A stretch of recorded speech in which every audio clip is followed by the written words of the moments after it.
Welcome to Inner Peace Arts Unscripted. I'm your host, James Coleman. I'm a writer. I write at innerpeacearts.wordpress.com. I write on personal development, spirituality, and social change. I also practice what I call Inner Peace Arts, which is a kind of a meditative, spiritual point of view practice that's about a universal consciousness. I can describe it a different way every episode, but that's what it is. And today I want to talk a little bit about, I'm going to start off with you and not you, a very basic kind of dichotomy, separation that I think is important to recognize. And we'll go from there. And also in talking about you and not you, I also want to talk about, mention culture and the word cult being in culture and how it is a unifying force for getting something done with a group of people. And that it is a dynamic phenomena, right? It's hard to define culture in some ways, and I don't remember what my sociology book said about it, but I'll just talk about my perspective on culture here. We can get all researchy later. But this notion of culture, which is now kind of associated with nationalism in some way. Well, that's one level of culture, right? And then you have your local cultures. But it's about what you do. Speaking a language is in effect a sign of membership in some culture. Now, if you speak English, it's what culture you are part of, as opposed if you spoke, Catalan. If you speak Catalan, then you're part of a very specific culture. If you speak English, it's like whatever. But I mentioned that in the context of unity and unified movement as far as making social change, that it has to be a cultural movement. And thus, cult is a part of it. And I say that to start to eat away at the stigma that's associated with that word cult. And I think the word cult has a stigma associated with it because it serves the ruling class. How does it serve the ruling class? It serves the ruling class because no one wants to be a member of a cult, and yet culture is rooted in cult. Think about that.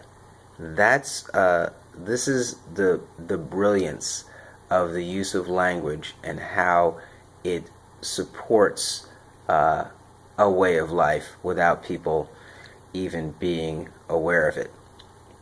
Now, I was watching some videos on Aldous Huxley, and there he commented, and I think he's right, that there's always, well, no, I think he's wrong.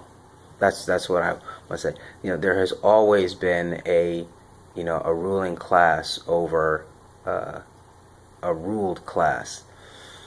And you'll find that that's not so true in subsistence cultures. There's not the same kind of hierarchy in subsistence cultures that you have in cultures where you can store up stuff and somebody can control access to that store, and it's easier, right, and more convenient to work for them and get stuff out of their storage than to leave and go somewhere else and just get your own stuff, right? There's this convenience factor here. That's the notion that the subsistence culture is not a hierarchical culture, means that perhaps there's a version of a subsistence culture where there is actually access to those conveniences as well, so you don't have to, be dependent upon some centralized authority to monitor and get stuff for you and make sure that it's there.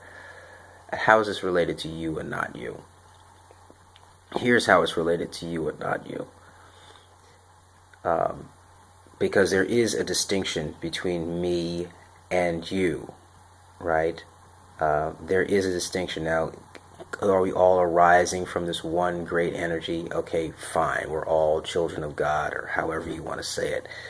And I'm not making fun of that, but I'm just saying that here, in this existence, there's me and you. And you and I, me and you and not you, have to find a way to work together, right? In order to have the best of both worlds, right? In order to have this distinction, this distinct arising of organization of who I am, and have this distinct organization of who you are, and yet have them work in harmony. So there needs to be at least a consciousness of this connection, so that I don't mess with you, you don't mess with me, and we can be in harmony, ebony and ivory. So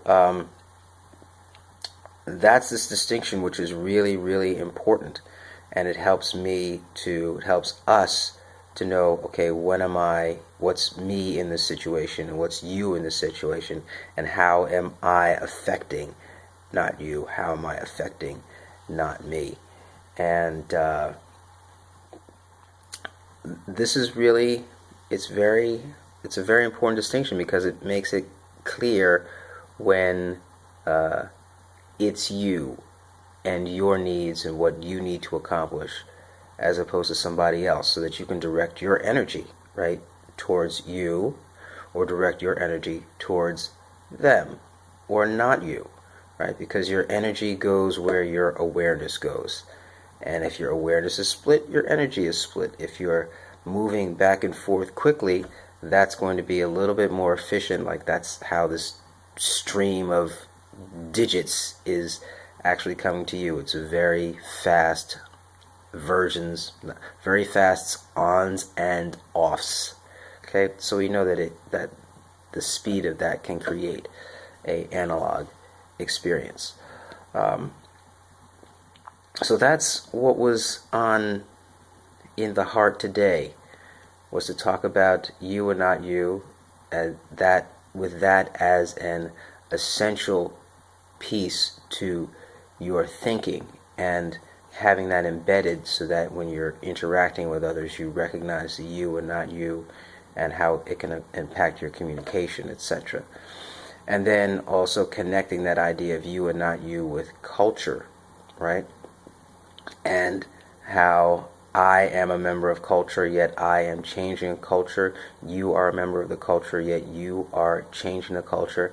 And then a little sprinkle on the language of the word cult, and starting to really take away the stigma related with that that word, and recognizing that if I am, again, let's take English. I'm speaking English, and you are understanding this English, means there's a kind of a lot of work that went into you being able to understand the English, and that work is essentially cultic, right? It's brainwashing, right? This is a table. No, I want to call it a uglaga. No, you're not going to call it a uglaga. You're going to call it a table. But I don't want to. It's not a table to me. It's a ugagala. Well, then you're not going to be able to deal with everybody else. See ya. If that doesn't sound cult-like to you, I don't know what is. And so that's why I am not afraid of the word cult. I think the stigma of the word cult serves a ruling class and does not serve the people, in order to create a more egalitarian society, right? And work on distributive justice and all that kind of stuff. So there's you and not you. Let's get over the word cult and understand that it's really about, cult is about unification to get something done. That's the real nature. And if that's a problem for you, well then you can continue to be a slave in the Hegelian master-slave scenario, in which we are living. Wow, that was more powerful than I usually go. But yeah, this is good stuff, and I hope you're all really growing from this. I know I am. I know that it's helping to organize the thoughts even more, and hopefully create that community that's really able to start to move to address some of the social issues, and in addressing those issues, move more and more people to this way of thinking and looking at the world and incorporating it into however they need to get things done. That's it. I'm James Coleman, your host. This has been another episode of Inner Peace Arts Unscripted. Check out the blog, innerpeacearts.wordpress.com, Twitter at InnerPeaceArts1, Facebook at InnerPeaceArts1. And yeah. So, Yevarechecha Adonai Veish, Yevarechecha Adonai Veish Merecha. Ya'er Adonai Panav Elecha Vifulneka. Yisa Adonai Panav and Elecha Vayasem Lecha Shalom. Yes, for all of you. And have a great day.